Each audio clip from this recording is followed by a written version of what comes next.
This is Rupert Grin, and this is MuggleCast, your number one podcast for everything Harry Potter. Take it away, Andrew. Thank you, Rupert. Episode 53 for August 27th, 2006. GoDaddy.com presents Traffic Blazer. Submit your business info to more than 200 search engines and directories and position your website for top rankings with Google and other leading search engines. With Traffic Blazer from number one domain registrar GoDaddy.com, you'll get your share of internet business. Hello, everyone. Welcome back to the show. I'm Andrew Sims. I'm Eric Skull. I'm Laura Jamie Thompson. Lawrence. I'm Jerry.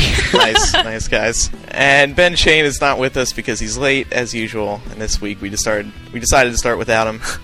Noticing in the face of confrontation, Jamie's last name just disappears. He's like, "Sorry, I'm Jamie." He leaves. Yeah. No, it isn't really confrontation. It's more trying to build up a sort of personal relationship with everyone. You know. Oh, so right. I want to. I may even just shorten it to Jam next time. You know. Jam. Yeah. Now, I'm not going to lie, I'm feeling kind of important tonight because I got a photographer right in front of me for the Philadelphia Inquirer taking pictures for, what is it again, the coolest people ever cover article? Something like that. Speaking of awesome people, Micah Tannenbaum is standing by in the MuggleCast News Center with the past week's top Harry Potter news stories. Wow, Andrew, you sound a little different this week.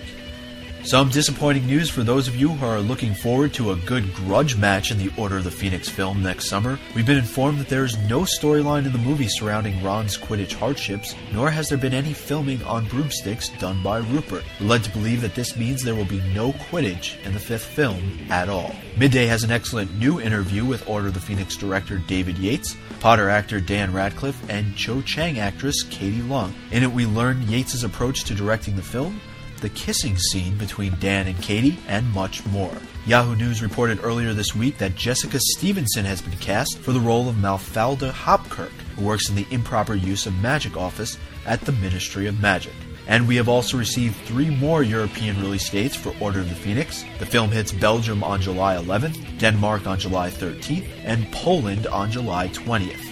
Staying with movies, Goblet of Fire was awarded the Choice Movie Drama Award earlier this week at Fox's Teen Choice Awards, voted on by teenagers across the United States. As we reported back in March, the Goblet of Fire DVD set a world record for the largest selling DVD on its first day in the United States, which was roughly 5 million copies. There is a scan from the Guinness Book of World Records, which also includes a picture of Dan holding the certificate on the set of Order of the Phoenix. And a few days ago, the nominations were announced for this year's batch of World Soundtrack Awards. A song on the Goblet of Fire soundtrack called Magic Works was nominated for Best Original Song Written for Film. These winners will be announced on October 14th at the Flanders International Film Festival in Ghent, Belgium. The Daily Record has published a new interview with actor Rupert Grint, who reveals that he recently failed his driver's test. He also wants to continue playing Ron in the Potter series through the 7th film, and Yahoo Movies recently posted the trailer for Rupert Grint's latest movie, Driving Lessons. The film will hit limited theaters on October 13th. Tom Felton gave a small interview to the Junior Carp Tournament's website. Tom talks about filming progress on Order of the Phoenix. He says that it's 3/4 of the way completed and predicts that 50% of what he shoots will make the final cut. Finally, as I did on the very first news 1 year ago, happy birthday to Ben Shane, who turned 17 this past week. That's all the news for this August 27th, 2006 edition of MuggleCast. Back to the show. Okay, thank you, Micah. Some more names for Micah here. I think we did this one already. We've had the this Micah one, Fen, yeah. The Micah Chip, Micah Tack, What I Micah About You, that's a new one. Micah Atomic Bomb. Micah Atomic. Just don't stop. Now, Andrew, did you forget about the news this week? How it's a year old now? Oh, how could I forget? Thank you for reminding me. So and I bet Micah told you because he knew that I was gonna forget. Yep. Am I right? Yep, you are right. What? I don't get it. Micah Tannenbaum's news turns 1 year old today. Hey, wait, All right, Jamie. I see. Jamie, Yeah? doesn't this means you and I also turn 1 year old today? No, Eric, it means you and I in a little toy shop bought a No, bag it of balloons with the money we got. It does, doesn't it? Because it was episode 3, 4. I think it could be. It was episode 3. It's around that, yeah. Yes, it was. You're right. 3 or 4. It was something like that. Yeah. And now here we are, a year later, and Mike is still kicking the news. So thanks to him for his excellent weekly reporting. Dedication. Let's move on to a few announcements now. MuggleCast T-shirts pick up your copy today because they are running out quickly. Completely limited edition. Yeah, they really are limited edition now, and we're going to be selling some new designs very soon. Also, don't forget to vote for us on Podcast Alley and California. We have lots of California updates. Unfortunately, Ben's not here to read off the California song winners. Because he's lazy. Yeah. I don't know where he is, actually. But California, I haven't even told you guys yet. That's how bad of a host I am. We are aiming for September 28th at the Borders in Westwood, the Westwood area of California. Great. They're very excited to have us. So mark your calendars now. Awesome. And we'll have some updates on leakymug.com. Go there for RSVP and more information and all that. There's Ben now. Hold on 1 second. Reporter's here now. Okay, welcome, everybody. Tony. Say hi, Tony. Hi, everybody. Hey. Hi. Hi. Ben just called me and he said that he completely forgot, which explains how Which is dedicated he is to typical. the show.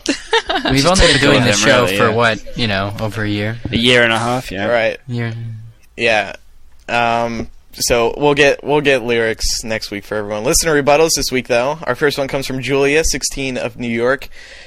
She writes in response to minor versus major character death discussions on episode 52. She says, while Cedric is not a major character, his death impacted Harry at that time nearly as much as killing off a major character like Sirius or Dumbledore does in the later books.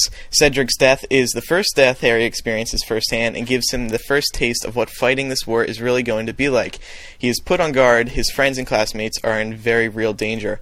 By having the first experienced death in the series be of a minor character, J.K. Rowling allowed Harry to be more prepared. If Sirius had been the first witness murder, then it might have been a bit too much of a shock for us as well as Harry. Harry would have had to deal with the shock and grief that comes with watching someone die for the first time, along with the sadness that comes with losing someone you love. This is a long one. Perhaps Cedric's death desensitized Harry Good job, just Andrew. enough that after Sirius died, he was able to get through his misery and depression enough that he could continue with his life by starting off with a minor character death. Rowling made sure things happened in an appropriate order. Cedric's death left us misty-eyed. Sirius's murder caused a few tears to fall, and Dumbledore passing on caused more flat-out sobbing. And Ron Good kicking point brought on by the Julia. bucket in Book 7 is going to cause some suicides among us all. Yeah, but wouldn't you agree that part of the reason Cedric's death struck Harry so strongly was because of their close age?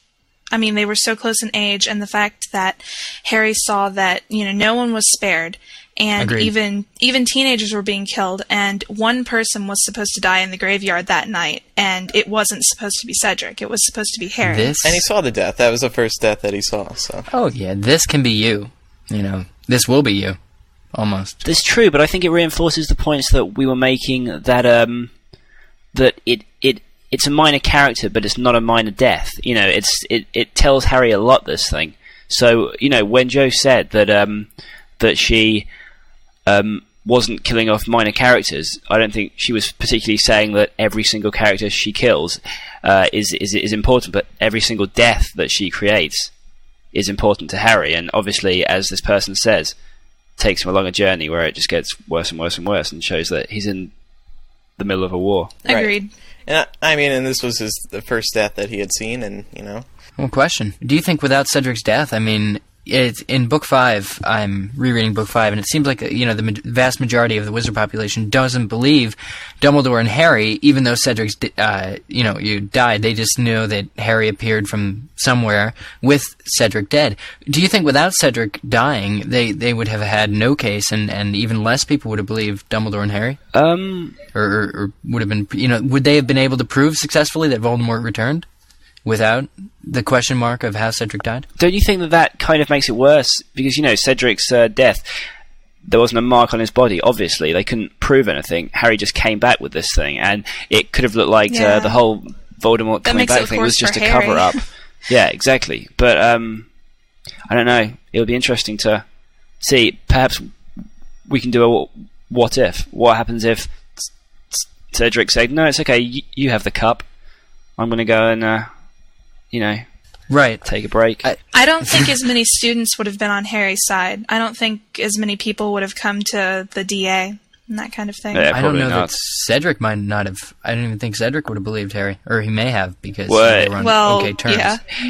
Yeah. No, But I'm talking Eric- about people. Eric, to be fair, he is dead. He won't be believing much, you know. Yeah. Well, his final. It's just a minor point, obviously, but No, his final remarks. Take my body back to the fangirls. You know, they were they were pretty sweet. Girls. Jamie, you want to take the next rebuttal? yeah, sure. This is from Caitlin16 from Aberdeen in SD. What is that? What's SD? Come on, American pop quiz. What is it? Oh, okay. South Dakota. South Dakota. Oh, You know, I was like, every single British place, there's a place called it in America. Everywhere. Yeah. Ridiculous. Anyway, the subject is Dada, Defense Against Dark Arts. Because of the curse Voldemort put on the DADA position, none of the DADA... Oh, God, I can't say it now. Teachers have been able to stay for more than 1 year. I find it interesting that the DA only lasted a year as well. As a secret defense class, Harry acted as DADA teacher. Do you think that because Harry acted as DADA teacher, the curse was a reason that he didn't continue with the DA? Whew, God, I need to take a break after that. It wasn't much. Anything that's kind of interesting, that's why I... Yeah, I thought it was Stick it in interesting. Yeah, it is. But I don't think you can call the DADA and the DA synonymous. Well, yeah. Okay, let's have a competition for the person who can send in the longest sentence composed of only DADA. That was like 3 sentences. Right? 1, 2... DADA, no, PDA. 4, 3, 4. No, I mean only DADA. DADA, DA, okay. DA, Is that another t-shirt giveaway? No, because I think Sam will get pissed off if I keep asking him to send one. Good point. Next rebuttal comes from Taya, 16 of St. Louis. In the last show, you guys discussed the possibility of Mad-Eye Moody becoming the next Defense Against the Dark Arts teacher. Although that would be really cool because he's such an interesting character, he's too busy with his business for the Order to spend his time teaching. No doubt he's got a lot of places to go and things to do for the Order, but he wouldn't be able to do his job at Hogwarts because he'd be focused on teaching. So I think it might be someone from the Order, but maybe someone more insubstantial. I love your show. I agree Aw. with that. Yeah, I really they need do. Moody. I think that the Defense Against the Dark Arts teacher in Book 7 is going to be someone that we know, but it will be someone insubstantial because Harry's not going to be at Hogwarts, so we're not really going to need to learn all that much about that person. And again, it can't be somebody too important, too good at auraing if it is an aura that does teaching, because they're supposed to be, helping the cause. They can't be holed up at Hogwarts, teaching. Exactly. They can't go and start fighting the war, but then say, "Oh well, I've got to be back to marks and books." It's a full-time job.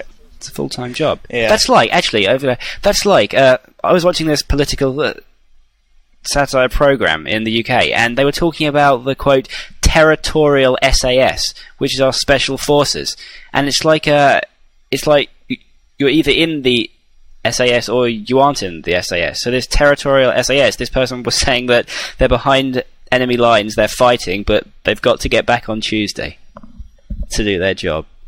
I thought it was hilarious. Yeah. That's why it's British satire, not... No, exactly. I was just about to say, I tell these things about British humour, and it's just met with a, yeah, that's good, that is. Well, I still find it interesting. It's still kind of like cultural something. Anyway. What, I said- Eric? Interesting in a kind of not funny Not at really all sort way. of way. Yeah. Cool. I sent you an article, Jamie, earlier today from a girl who emailed, it was an article in the BBC, and the article said that Oh, yeah. British humor is 15% funny or something like that because of the accent. So I think that kind of backs up the theory that the jokes that I tell every single week are awful. Well, Jamie, And- does the yeah. SAS do they have guns? Yes, it's like your Delta Force. What's our Delta Force? You know more about this than I do. Oh right, Delta Force is your one of your special forces divisions of the American Army. Okay. Anything else? I find it really Brits sad know that more. Jamie has to Yeah. educate. Anything else? British Americans. people know more about Eric, us than anything else that you want to know about your country? Where do you live again? I'll tell you if you've forgotten. Yeah, Eric, that's embarrassing. Yeah. Next rebuttal. This is going down quick. Next rebuttal. Joanna, 18 of Kalamazoo, Michigan. Is that a real town? I guess so. Is it? What's Philadelphia Inquirer photographer says yes. Have you really? What's it like? It's a small town. Oh. Kalamazoo. It sounds like there a you go. Google spin-off. It's a small town. You heard it here first. Joanna writes, what do you guys think about the possibility of Bill Weasley becoming the new DAD professor? I mean, he's the one at Gringotts, right? Okay, let me stop this for a second. When you're writing these rebuttals, we're too lazy to go through and edit them or read them like we were going to read them on air, so edit them for us and then send them. No, exactly. What's wrong with this? Come on, Andrew. Then we look Come on, shy. Andrew. You can't just read over What do the you expect? errors. He writes Haikus in she writes, iambic pentameter. That's exactly what I expect. He writes, I mean, he's the one at Gringotts, right? So maybe he wouldn't have any experience teaching, but hey, he's a nice guy. He is, as Harry says, cool. He's experienced fighting Death Eaters. He's got battle wounds, ... What else do you need? He could gain experience as he goes, and I'm sure he knows enough that he could teach these kids. Also, that would allow a member of the Order to be at Hogwarts without compromising a major player. I'm interested to hear what you think. Kudos for... It's a good final point. Yeah, completely browsing over what we were just saying about how they couldn't be a major player, but if they were in the Order, it would still be nice. The only problem is the battle wounds, reason. Yeah. His battle wounds kind of make him part werewolf, and people don't like werewolves teaching their kids. Sorry. Even if it'll never mature or whatever, he's still got... Still looks like a bit of a werewolf.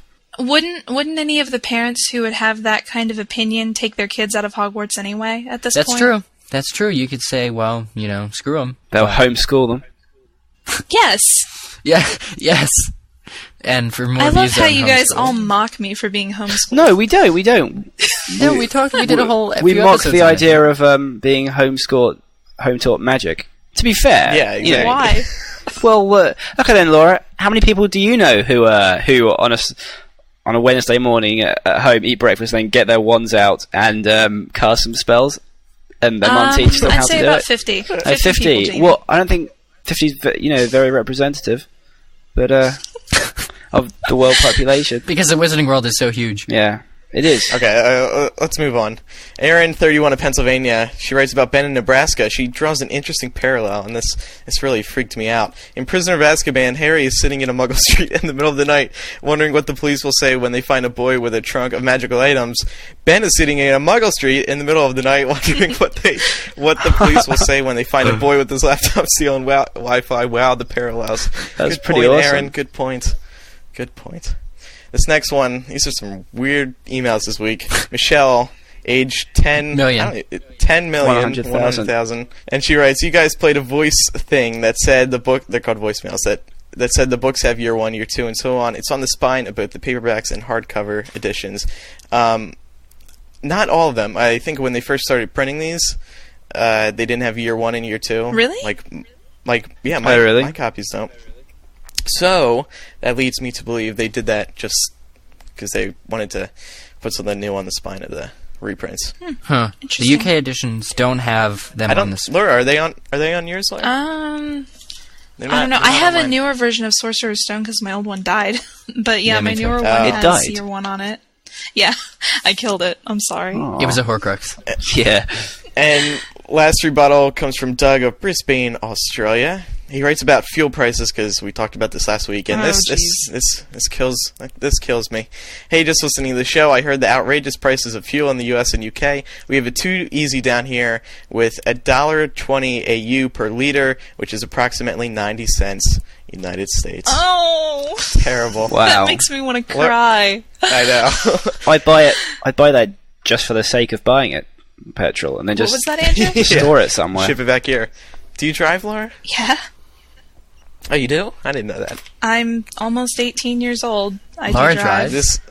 Yes. What kind of car do you have? Is it pink? I don't have my own car. I use my dad's. Does it have zebra skin? Oh, okay. Never mind. When you get a car, will it have zebra skin? No. Okay. You'll have to explain this joke, Eric. I must admit, I think I'm a bit behind. That's not a joke. I just pictured Laura as having... Okay. Sorry. Wait, Andrew's conversing with the reporter, so we can just continue to ask Laura strange questions. I was conversing with the apparently reporter. no origin. Huh? I was conversing with the reporter. Sweet. Here, say hi to the listeners. Hi, listeners. Yeah. This is Tony from the Philadelphia Inquirer, and when is this article going to be in the... Sunday, likely. Oh, Sunday. Hi, Tony. Okay. I'm down here in Reading. Cool. Check me out. Eric says hi from Reading. I'm from Cumming. when I told her you were from Cumming over the phone, she was like, "What's that again?" Yeah, I spelled it. It was awkward. Sorry. Yeah, so in the field a moment. yeah. Our main discussion this week is Aberforth Dumbledore, and Eric, you put this little one together. So, little one. you're in charge. No, not little. Sorry. I don't put any little ones together. All right, go for it, Eric. Oh, okay. A little bit of an introduction, but then we're going to follow an actual structured thing, which is in the Riiight, so everybody check this out. Okay, all MuggleCasters on deck here for this one. Okay, listen. Okay, in Order of the Phoenix, Chapter 16, page 335, U.S. edition, Hermione leads Harry and Ron through Hogsmeade on their first free weekend to the place where an unknown amount of students are going to come to hear Harry's plans for the soon-to-be DA. Basically, they're all coming to hear a story. You guys remember this? Yes. Hermione sets the whole thing up, and he just kind of follows it after a while. Anyway, so he asks Hermione, he says, "Where are we going anyway?" And Hermione says, Harry suggests, "The 3 broomsticks?" She says, "Oh no," said Hermione, coming out of her reverie. "No, it's always packed and really noisy. I've told the others to meet us in the Hogshead, that other pub. You know the one. It's not on the main road. I think it's a bit, dodgy." The Hogshead is described as being not all like the 3 broomsticks. It's small, dirty, one room, and it smells like goats. This is the place where Hagrid once won Norbert, the dragon, as an egg, and everyone in it typically keeps their heads covered and their minds to their own business. Now, what's important about the Hogshead, apart from its location, which we'll talk about in a few minutes, is the bartender. After many hints and references to goats and a lot, J.K. Rowling finally told us that the bartender is actually Aberforth Dumbledore, Albus's brother. This connection, I suppose, is where the mystery and discussion really begins. Aberforth was first mentioned in Book 4 by Dumbledore. Rita Skeeter's article on Hagrid comes out, and in order to cheer him up, Dumbledore tells of how his brother Aberforth was prosecuted for practicing illegal charms on a goat. It was apparently something really big in the papers. I know, goats, right? But Aberforth continued to, quote, go about his business as usual, though Dumbledore then expresses concern that Aberforth may not know how to read. Now, this is what I want to bring up first about Aberforth, his first conversation and appearance to Harry. In Chapter 16 of Order of the Phoenix, in the Hogshead, he's described as a grumpy-looking old man with a great deal of long hair and a beard. He's tall, thin, and looks vaguely familiar to Harry. Harry walks up to him to order butterbeer, and all he gets is a grunt. "What?" The only other choice words Aberforth has for Harry is 6 sickles, which he takes for Harry almost blatantly, and then he goes to help someone else. In fact, Ron finds Aberforth so shady that he discusses trying to get a fire whiskey off of him, even though he's underage. Hermione scowls. So, first question is, what exactly do you guys think is up with Aberforth? I mean, illegal charms on a goat's, grunts for an answer, and he cleans his cups with a dirty rag that looks like it's never been washed before, and he actually makes the drinking glasses dirtier. The Hogshead is a bring-your-own-glass establishment, advises Professor Flitwick to Hermione, and it seems like the barman is completely nuts. So do you think that Aberforth is pretending to be stupid, or is he just really this creepy, distant, kind of in-the-background guy? I think he's the in creepy... the distance. Yeah, in the distance. Whenever I heard about illegal charms on goats, that pretty much confirmed what I feel about him is that he's kind of creepy and out there, and goats. And goats. That's all I have to say. Well, still, it kind of fits, though, in an interesting way. Do you like that Dumbledore and Aberforth Dumbledore would be brothers? Because they're both kind of whimsical in their own ways. I guess it makes sense that doesn't it make sense that if Albus is this, social genius and he knows how to work people like Fudge, knows how to get out of tight spots, doesn't it seem fitting that his brother would be, just as weird with obviously lacking some of those skills, and they kind of complement each other? Do you think? Right. I'm not sure he'd be lacking in any skills, though. I mean, well, Aberforth, because he seems like a social wacko. He is. Well, Dumbledore's kind of a social wacko. That's He's just true. a nice one. Well, still goats. You said it yourself. Yeah, it doesn't mean he's unintelligent. Laura, so in Cumming, do they just go around, picking up goats? And, No. See, here you have Uncle Daddy. People don't mess with goats here. So wait, he is actually in the order. or he was in the Old Order. Back at Grimmauld Place, Mad-Eye Moody's looking at that picture, or he shows Harry that picture of the Old Order, including Harry's parents, Wormtail, and that, and it shows Aberforth Dumbledore. Mad-Eye Moody says he only met him once, and that was the time when that picture was taken. And so he seems to be like really mysterious even to the other Order members. Because Moody only met him once, and if he's in the Order, that kind of seems strange. You know, they always see people dropping by at headquarters, that kind of thing. Well, think about it. If the Hogshead is kind of a shady place, what better place to have an Order member? Yeah, I agree. And also, it's like there are some people who are on the good side, but you wouldn't want them around for dinner, you know. So it's like Aberforth, he's obviously on the good side, but he isn't the kind of person who you can trust to drop by and, you know, it's like, yeah. Yeah, he's like Mundungus. It's like as Jack Sparrow says in the first Pirates of the Caribbean, you know, if I get this 100% right, which I know I won't, it'll be good, but it's, you know, me, I'm dishonest. It's the honest ones you've got to watch out for. Because, okay, I don't know, but, you know, it's that he'll always be dishonest, perhaps, Aberforth. I can't believe I'm making this parallel. This does not work at all. I've yes, never, it does. But, you know, it's that he's... Johnny Depp works with anything. Yeah, I agree completely. No, he doesn't. Yes, he You guys does. are just both fangirls for him. And anyway, I'm not so ashamed to he's, admit that. you know, he's completely dishonest, and although he can be trusted to help, I don't think he can be trusted with the most, you know, sensitive stuff, so perhaps, it's that. You know, Do you think he's exactly like untrustworthy? Mundungus, yes. No, I don't think he's untrustworthy, but he's just perhaps incompetent. Awkward. Yeah, awkward and incompetent.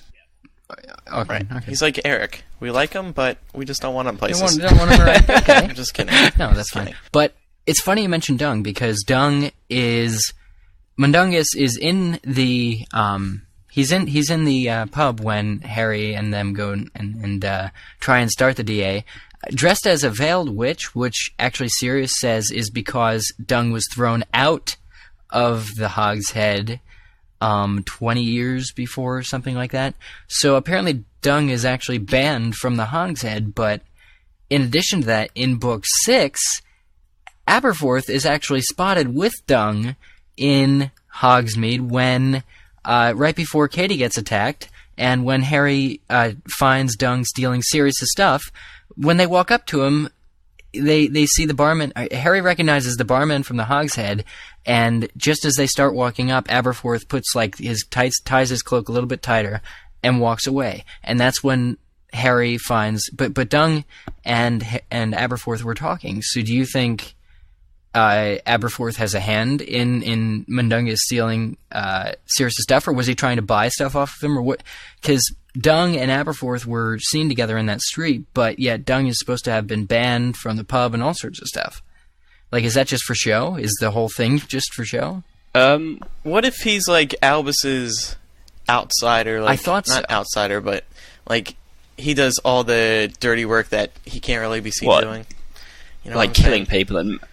Just like with the trades with Sirius. Well, guys, and put it stuff this like way. that. The Hogshead and Hogsmeade. Hogsmeade is so close to Hogwarts.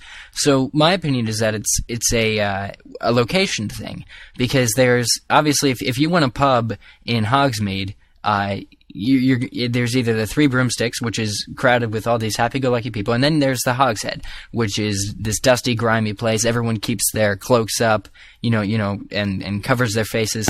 And so I'm thinking, well, if Hogsmeade is kind of a strategic location for Aberforth to have a bar, because the Hogshead obviously attracts a lot of the shadier, dodgy people. So things like, well, Hagrid got Norbert there. So I guess it makes sense that Dumbledore would have known about Norbert the whole time. Yeah, and it also doesn't seem like a place where you'd be watched. You go there and people don't judge you. It just seems like a place where everyone's weird and it's okay to be weird there. I mean, Right. And Ron, like I said, Ron seemed to think Aberforth was really passive because he was going to try and get a fire whiskey off him. So that's really interesting. The prophecy. Because Aberforth, was there. Aberforth was like the only other person besides Snape, Dumbledore, Harry, and Trelawney who has like anything to do with the prophecy, as far as we know. Because it was the Hog's Head, which is where the prophecy was made. It's where Albus went to interview Sybil and Snape, or Trelawney and Snape, and Dumbledore was interviewing both of them that night for a teaching position, which kind of gets into Snape. But basically, during Trelawney's prophecy, Aberforth came in holding Snape by the scruff of the neck. Is this correct? And he said this man was listening in, or something like that. I think we're putting slightly too much importance on him, I must admit. Well, he's a main discussion. If we're putting importance on him, it's my fault. No. It's fine. I think it's interesting that it also shows that he just seems to be part of the plot, but not. He's like a fun thing. The thing about Goat, the only reason that was there was so we recognised him in the bar as the bartender. It just it seems like just a challenge to us to recognise that. It doesn't seem like it's important to the thing as a whole. But the fact that Harry sees Aberforth and Dung together in the street when Dung is nicking Sirius's stuff, it seems to me that Aberforth might have actually... Do you think it's possible that he bought the locket off? If Dung had actually collected that locket, wouldn't it be really convenient if Aberforth then bought it off of him? Or something like that? Since we're worried, like, the whole question is the locket still at Grimmauld Place if Dung was That's stealing very stuff? true, yeah. And, and then so I picked this out thanks to Lexicon, who said that it was Aberforth who was seen, and I thought, well, that would be... I have this idea that Aberforth's going to play a really big role in Book 7. Do you think he's going to help Harry at all? Or do you think he's going to be kind of a barrier? Dung is the barrier. I think that's the contrast too between barman and bar goer, between Dung and Aberforth. Thief is that I think Aberforth is actually bartender and thief. The difference, I think Aberforth will help Harry or something. I mean, Aberforth was there with the prophecy. I mean, come on, he's got to. Harry should know this, and Harry should just go into the Hog's Head and ask him a question because this guy was there. I guess so. Well, that's something that does make sense in Book 7. Yeah, so wait, here's a question, guys. If Aberforth is a big character in Book 7, will she call him Aberforth, or will she call him Dumbledore? Will she slip up and just mention his last name? Because no, would it be funny if someone Aberforth the whole time? Because if somebody opened the book, like, and they read, like, Dumbledore walked across the room, they would, like, scream it, Albus is alive, he's alive! Here's a question. Actually, kind of a couple of people emailed this. I was just looking through the MuggleCast emails for Aberforth, and a lot of people seem to think that maybe Aberforth will be the one who takes over the Defense Against the Dark Arts role, because, and this comes from Josh of Vermont via Texas, whatever that means, I was listening very closely to Claire's listing of the possible DA teachers coming from current Order members. She was really thorough listing the lasting members and the most prominent, but JKR herself mentioned that there's a member of the Order we haven't seen at all who will be playing a role in the 7th book. After pursuing the lexicon, he looks at the lexicon, HP Encyclopedia all the way, for the list of living Order members, most of which we've seen, I think Claire's glaring omission was Aberforth Dumbledore. Maybe he'll come in to teach DADA. Wasn't... Yeah, and he'd offer a drink of fire whiskey and a goat, for each person who gets the right and a answer. Goat. Yeah, you'll have to sacrifice a goat for your exam. Yeah. Finally, I don't know. We should have brought that up last week, though. I mean, who's going to be the one? Who is the one that Joe was talking about? And this was in an interview with Emerson and Melissa. Member of the Order we haven't seen at all who would be playing a role in Book 7. But if we haven't seen them at all, it's not going to be Aberforth because we have seen him. Not much, though. Well, she said you haven't seen him, didn't she? We haven't seen it all. Well, this could be paraphrased, Just go with it, Laura. Yeah. I'm just kidding. We just agree with you, yeah. So now, nothing on that? Alright. You're doing a disservice to Reading, because now this report is just going to say that the co-host in Reading was really lame. Listen, I'm sorry, I grabbed all the other things about Aberforth, but we went through them so fast.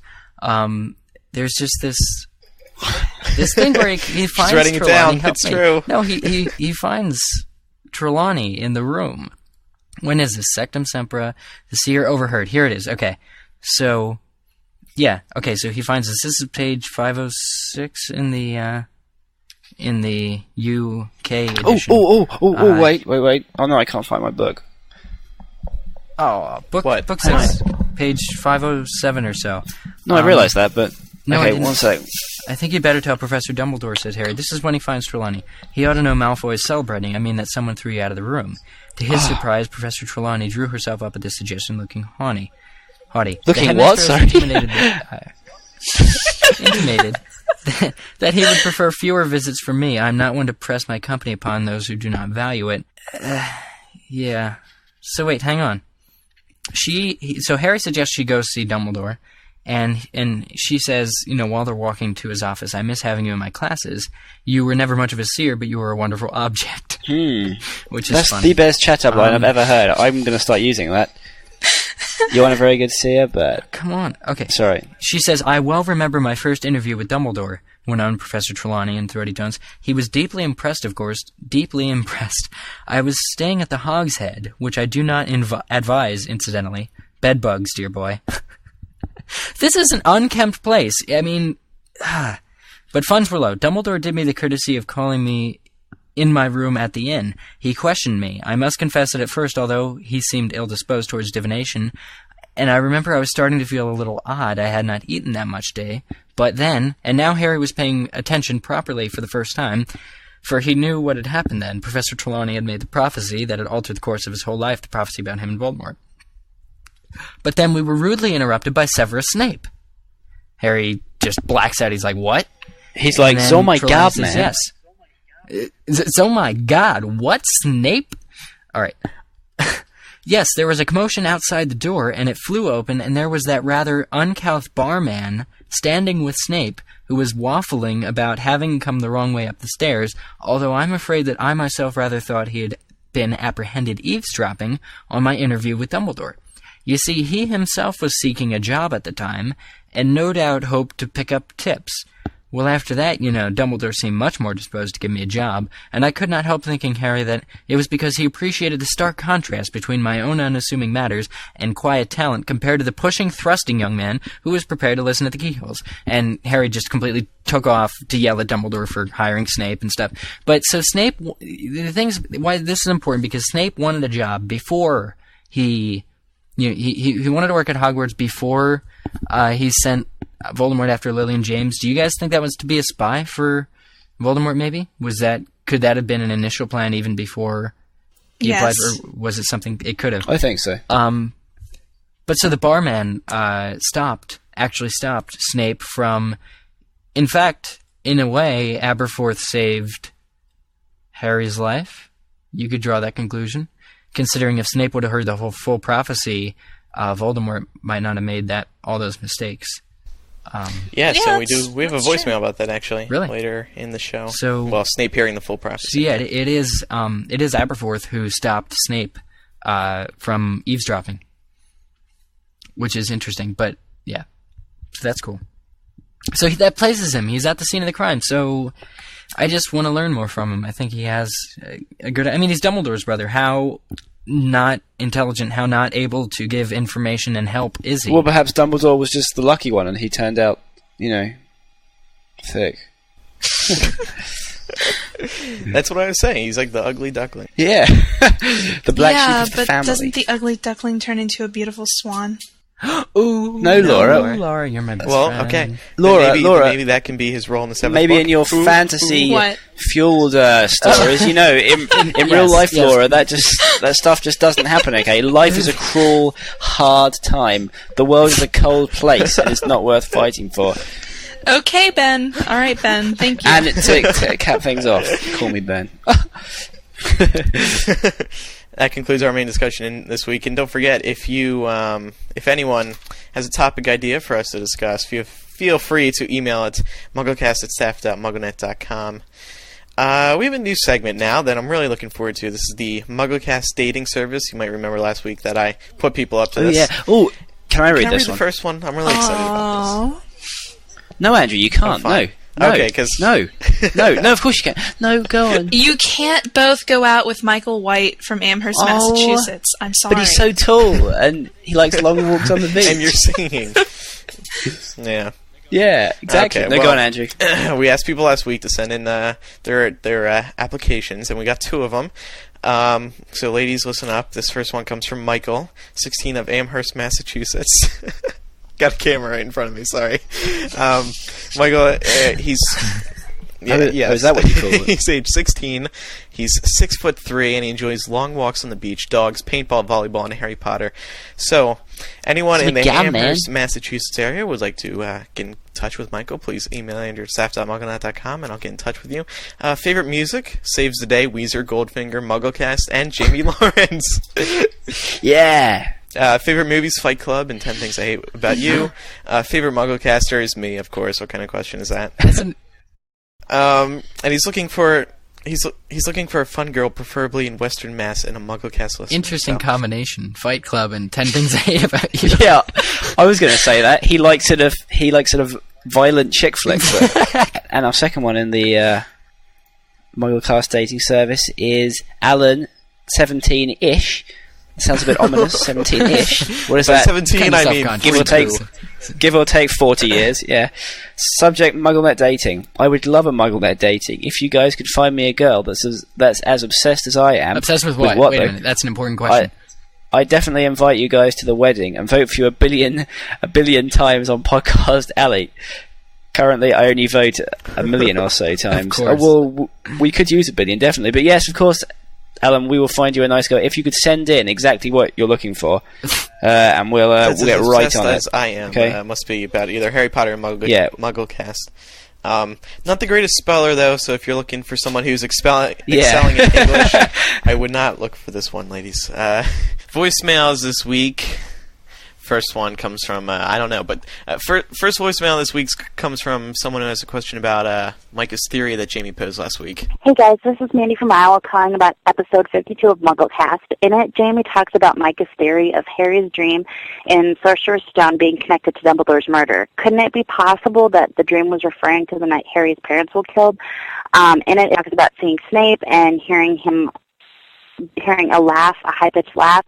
Couldn't it be connected to the theory that Snape was at Godric's Hollow when Voldemort killed Harry's parents and then laughed afterwards? I think it definitely could, but that wouldn't explain why Draco is there. And I think it follows so well that it's Draco, and then he turns into Snape, and then he kills Dumbledore. If this is the case, though, does that mean that Harry's a seer? No, it just means he's really No, gifted. Laura. Seeker. Almost there. Oh, it has a K. Jamie, you're it has so a K. funny. There's that British humor again. Keep practicing, and next week you may just have it. Next rebuttal is about hiring Lockhart, as we discussed last week. Hi, MuggleCast. This is Seth from Venice, California, with a listener rebuttal. I think the reason that Dumbledore hired Gilderoy Lockhart was partly because he needed a defense against the dark arts teacher, and Gilderoy was the only one willing for the job. But also, Joe said in an interview somewhere, and I can't quote chapter and verse, that Dumbledore sometimes hires teachers, even if they're incompetent or nasty or otherwise undesirable, just because he wants students to have the life experience of dealing with the less savory side of human nature. So I think that's another reason he hired them. Thanks, and love the show. Bye.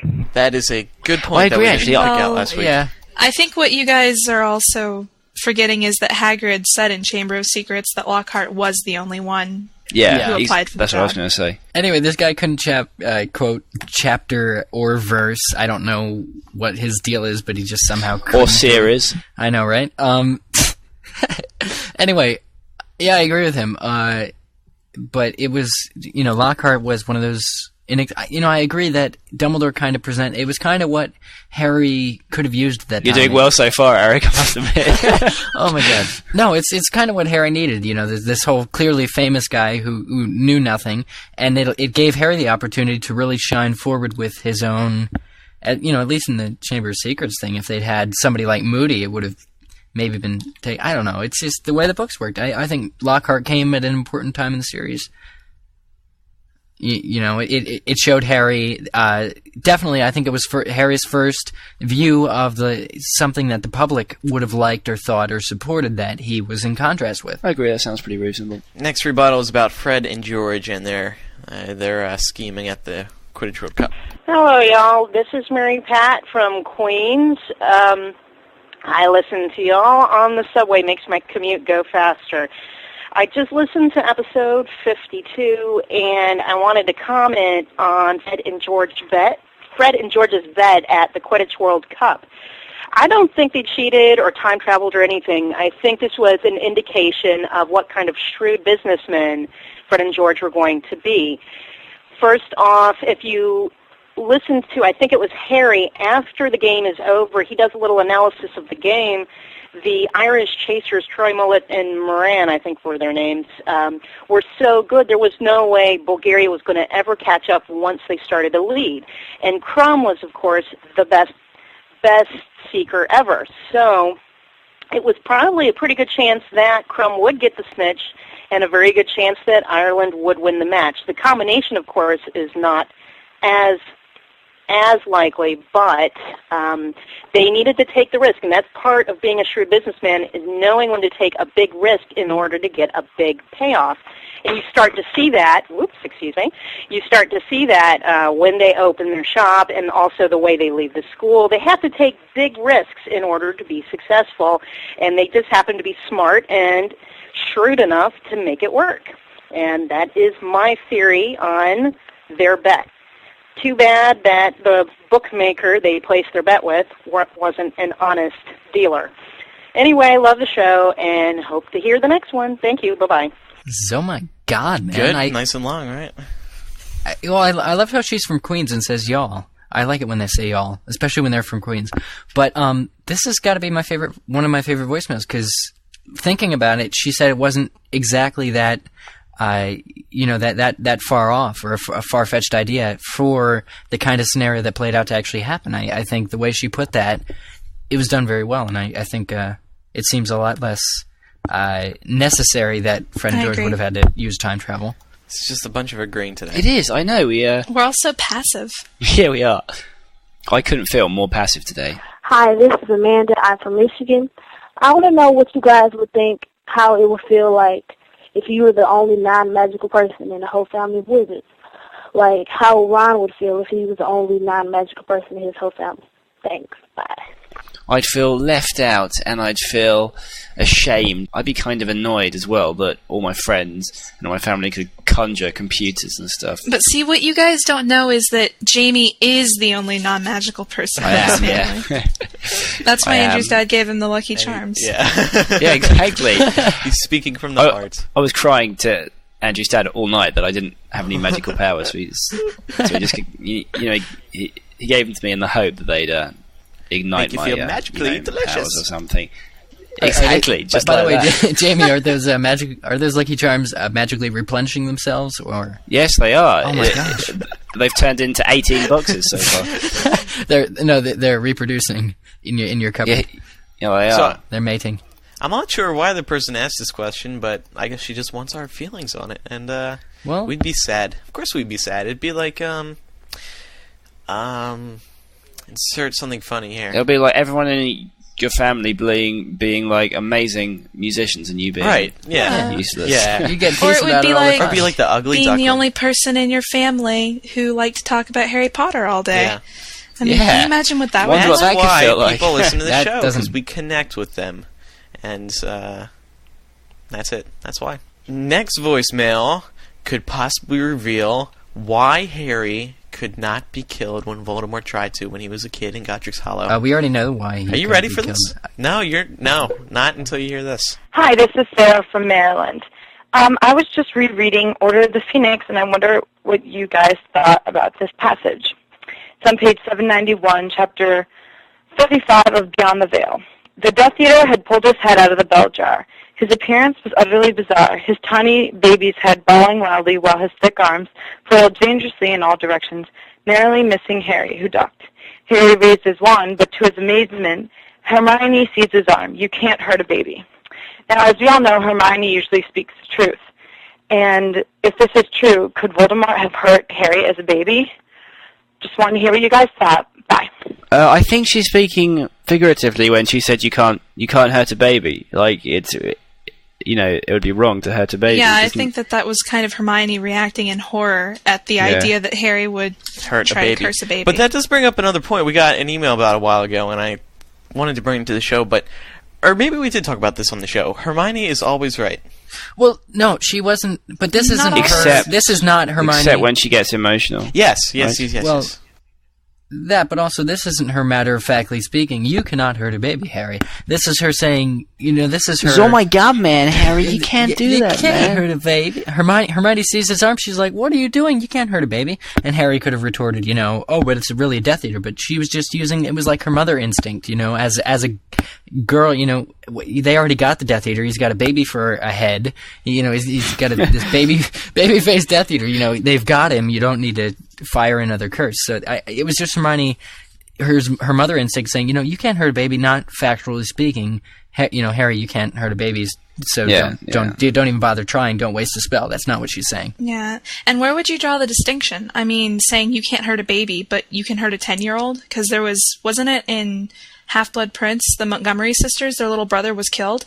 Yeah, he was like 10, so I just don't see where that kind of distinction could be drawn, because most parents view children as their babies forever. Well, no, it depends which side you're on. I mean, Greyback killed their brother, didn't he? Yeah. He Greyback kills little kids. But it doesn't matter if there's some kind of magical protection over No, there's not. There's not. It's just there isn't. It's I don't think so either. That's what I'm saying. I think it was just Hermione's maternal instinct. There can be magic that is triggered by age. Like, for instance, the spells on Privet Drive that will go off when he's 17. Go off when he's 17, that kind of thing. But it's not. I don't think it's regularly, like an actual regular occurrence. Is Tony leaving us? I know, the photographer was just leaving. Tony's going to stick around and talk with her after. It was a problem this week that they came because I couldn't podcast naked like I normally do. Yeah, exactly. I had to be I know, right? It's so inconvenient. And put on some clothes. Didn't work out. Okay, well, that does it for voicemails this week. Now, as I'm sure quite a few people have noticed, with the Dumbledore quotes, I have just been taking Chuck Norris quotes and turning them to Dumbledore quotes, which is not difficult. You just take out the word Chuck Norris and put in the word Dumbledore.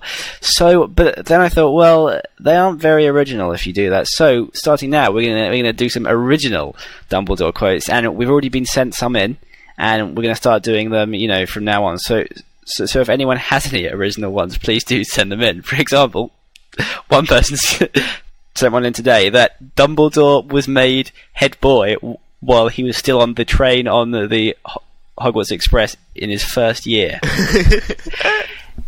also that Dumbledore told the Sorting Hat which house he was going to be in Hogwarts. And my personal favourite of the week, when a basilisk looks into Dumbledore's eyes, it suffers an instant death.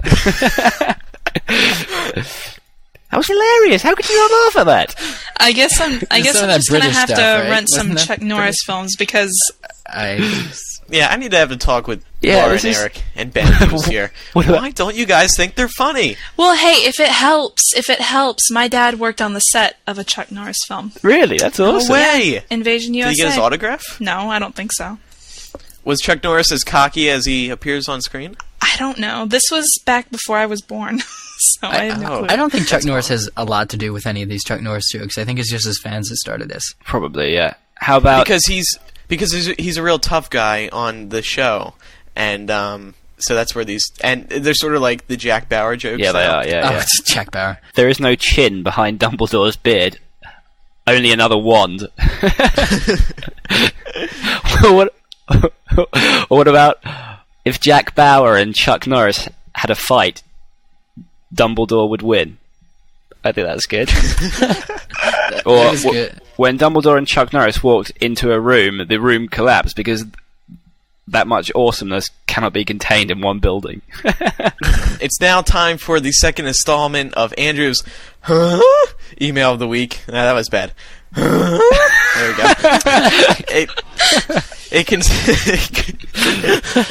It concerns my easy button. It sounds a little like this. That was easy. Alyssa, 13 of Massachusetts. battery's dying. It's getting quieter with every push. Alyssa13 of Massachusetts writes, "Hey, Andrew, when you mentioned the easy button on your website and played it on the show, I immediately wanted one. I'm sure I'm not the only person, and you should have Staples pay you because you brought them business. Love the show. Keep up the great work." Alyssa, the reason why this is my email of the week is because the money from these go to charity, and I am not the kind of person who would steal money from charity just by promoting the easy button. No. As a matter of fact, I have been working with Staples to promote the easy button, and you can purchase these at your local Staples store for only $5, and it benefits the Boys and Girls Clubs of America. That was easy. That was quite easy, wasn't it? Jamie, I noticed now you've been a little moody for the past hour. What's going on? You have a story to tell us or something? Well, I haven't. I can't even think of the word. Story? It's called a story. Yeah, story. We'll have a half confession as well. I haven't got a joke this week. Now, normally I'd apologise, but there's a story behind it, so I won't. I thought I would be an extremely nice person and clean the kitchen, and I brought the bin, the trash can, man. I got the trash can, took it outside, and filled it up with water to clean it because it was dirty. Then I bent down to pick it up so I can move it to the drain and pour the water away. However, I didn't realise it was this heavy, so I got down, put my hand on it, went to lift it up, and I didn't lift it because it was too heavy, and basically, to cut a long story short, I've torn all the muscles in my lower back, and it hurts. Oh, and I it hurts vaguely so remember much. you telling me about that. Yeah, and I can hardly move, and it hurts to do absolutely everything, and they keep spasming and causing me to almost fall over. So that's why A, I don't have a joke, and B, I've been moody this entire show, and C, my jokes have been jokes but haven't really been jokes. So yeah. How does he do that? Jamie, have you consulted a doctor? Because frankly, yeah. I'm worried about you. Yeah, I have. Oh, you have? Yeah. And what the doctor said? That I've torn my muscles. Oh. Send Jamie some painkillers. Yeah, and they hopefully the P.O. box. Yeah, they'll get with me in 2015. So I'll tear them again then, just so I can use the painkillers. Okay, Eric. Are you gonna do your thing now? Yeah, sure. You want to intro it though, because we're gonna start a new segment this week. We're going to call it Eric, and we'd been kicking this one around for a while, and when thinking of who would be the best co-host to defend a theory down to the wire, with his life depending on it, it would definitely be Eric. So Eric's going to start a weekly segment, or attempt to make it weekly. It's going to be the crackpot theory of the week. Eric. Okay. For this first crackpot theory of the week, we go back to, we go back in time. Hold on, wait. Let me explain this more, because I thought you were going to know. Crackpot theory of the week, where Eric will take a theory that he finds online, or maybe one that you send in, and he will defend it with all his might, as outrageous as it might sound. But it could very well be possible. So go ahead, Eric. You've completely crushed. You've built up this sort of, big tension for this really good, I don't know. All right, so for this first crackpot theory of the week, we go back in time, a couple weeks, to Lumos. Lumos 2006 in Las Vegas, Nevada. Now, by the way, I have pictures of Lumos and Vegas and New York City on my private gallery, crownskull.com/gallery. Okay, that's just that for people who want to relive. Now, okay, so going back to Lumos, there was a few panel discussions, and Steve Vander Ark from hplexicon.org, hp-lexicon.org, was in one of his keynote speeches, one of his speeches, and at the very end, he surprised everybody with a strange theory as to why Dumbledore isn't dead. Or, well, later on in New York City, JKR confirmed this, so I can't really defend it to the T, but he suggested that Dumbledore couldn't be dead because Dumbledore and Professor Slughorn switched bodies before entering the cave. If you pay close attention, and the reason this floored everybody went silent, was because in the cave there are several instances where Dumbledore uses OHO, O-H-O, as a kind of response to start his stories, and it's just this very awkward for Dumbledore to all of a sudden be saying "oho" a lot, and he's waiting around in the cave, and people So the theory is, I guess, that Dumbledore and Slughorn switch bodies, that Slughorn used the Polyjuice potion, and then that it was Slughorn who was killed, and that's why Dumbledore's still alive. And people were just floored and completely silent. And Steve Van Der Ark totally pwned everybody, and everybody walked out like, oh my god. So, I guess I'm supposed to defend this to the T, but J.K.R. kind of said that he died, and also Mr. Weasley says "oh-ho" once, I think, in Book 5 I was reading. So, crackpot theory. Well, crackpot theory should also be theories that are completely crackpot.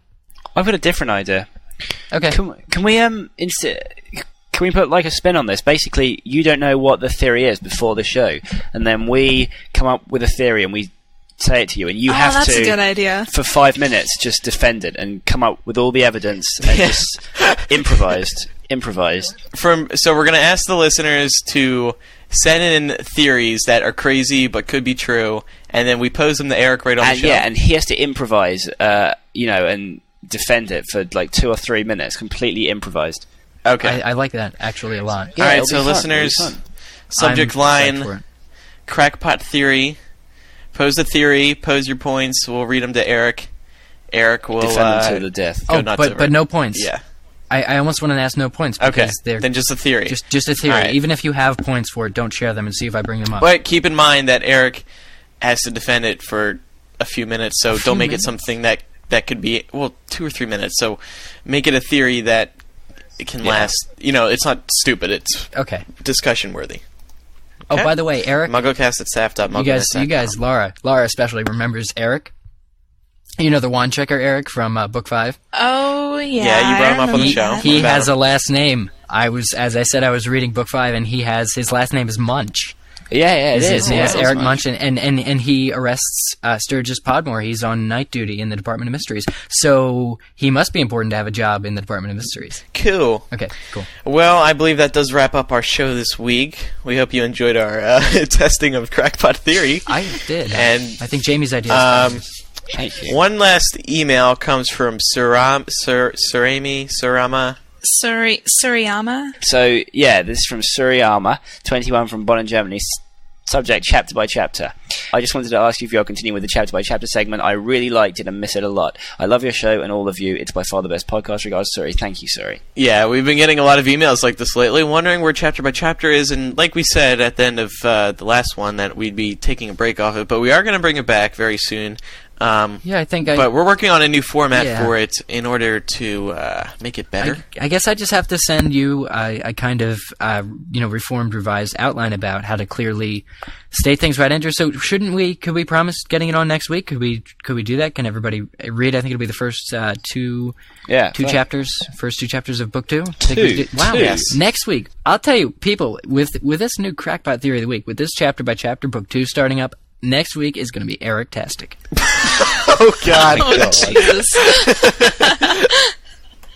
I'm stoked. And by the way, check out the gallery. So. crownskull.com/gallery. Yeah. Right. If you cannot believe next week's show is going to be Eric-tastic, then please remember to call in with all your excitement to 1-218-20-MAGIC. In the UK, you can dial... It's loading really slow. 020-8144-0677. In Australia, you can use 02803-5668. We haven't been getting many calls from these places. It's because you say 44, 007, 88, oct 9. I picked double numbers, so it's like catchy, sort of. So people it sounds remember awesome, but I would hate to be the person who has to slow down your voice on the show and actually catch it. 020-8144-0677. UK 028-003-5668. In Australia, if you didn't catch that, just go to MuggleCast.com, click on Contact. Also, Skype the username MuggleCast. Email MuggleCast@staff.mugglenet.com with your dating things. If you like Michael or Alan, please email Andrew@staff.mugglenet.com and let us know.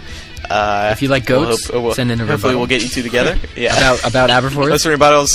You guys know how we do the show by now. Send everything in. And also check LeakyMug.com this week for more information on Leaky Mug Live in California before the Podcast Awards. We'll all be out there to party. Woo!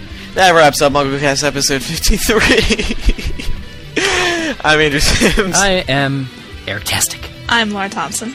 And I'm Jam.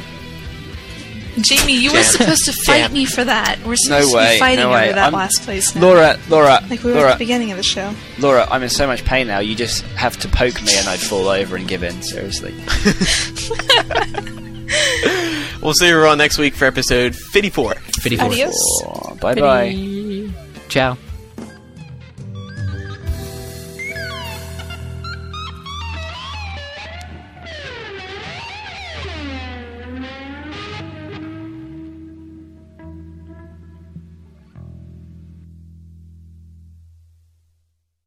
In commemoration now of Micah Tannenbaum's 1 year of news podcasting here on MuggleCast, here is his very first news segment, which he is very, very embarrassed of.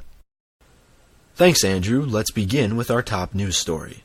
Start spreading the news.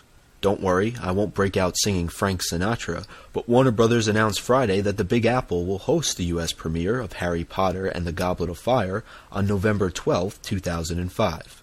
The world premiere will take place a week earlier, on November 6th, in London. Speaking of Goblet of Fire, on Wednesday, Warner Brothers officially released the international trailer with amazing shots of the Quidditch World Cup and all 3 tasks in the Triwizard Tournament. Listeners can check out this new trailer by logging on to the film's official website at www.gobletofire.com. Staying with the topic of movie premieres, Katie Lung, who portrays Cho Chang, and Robert Pattinson, who portrays Cedric Diggory, both recently attended the Dukes of Hazzard premiere in Leicester Square, London. Hopefully, they weren't taking any acting lessons. Finally, wrapping up our movie news for this week, Tom Felton, who portrays Draco Malfoy, will supposedly stay on through the filming of the 7th Harry Potter movie. He spoke about it while hosting the 3rd annual Junior Carp Tournament, saying, "I'll keep doing it as long as they want me to." In other news, a Dutch Harry Potter fan named Dennis just couldn't wait for the release of Harry Potter and the Half-Blood Prince, so he made his own rendition, entitled Harry Potter and the Torch with Green Flames, which he started writing back in January of 2004. And while publishing of his creation was forbidden, it was uploaded onto the internet, in Dutch for those of you who wish to read. Moving from the Netherlands to France, the French cover of Half-Blood Prince was released on Tuesday, which is similar in style to the American Deluxe Edition. The book is due out in France on October 1st. Finally, if you didn't have a chance to participate, on Thursday, MuggleNet staffer Jamie Lawrence hosted a chat with Matthew Lewis, who portrays Neville Longbottom. You can log on to MuggleNet.com to check out the transcript. And before we leave, 2 birthday announcements to make. One to Rupert Grint, the actor who portrays Ron Weasley in the Harry Potter films, turned 17, and to MuggleNet senior staffer Ben Shane, who turned 16, both on Tuesday. Happy birthday to both of you, and I'd sing happy birthday, but I assume you want to keep your ratings up. Of course, you can get more in-depth news, pictures, videos, and audio clips of all the things mentioned by logging on to MuggleNet.com. That's all the news for this August 28th, 2005 edition of MuggleCast. Back to you guys.